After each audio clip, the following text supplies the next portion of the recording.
Hi Leute, was geht? Willkommen zu so einem neuen Video. Ich würde sagen, wir ranken heute Essen. Ich würde sagen, wir fangen direkt an. Ich würde sagen, Dürüm ist sehr geil, mache ich aber auf die 6, weil ich feiere nicht so hart.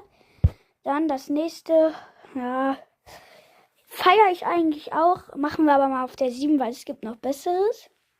Gucken, was als nächstes kommt. Als nächstes Toastbrot.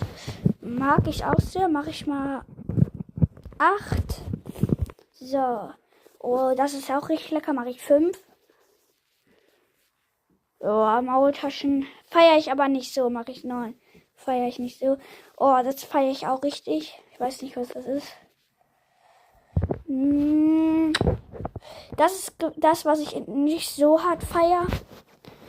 Pommes 2. Salat mag ich. Kommt in die 3. Perfekt. Genau mein Dings, ja. Okay, ciao.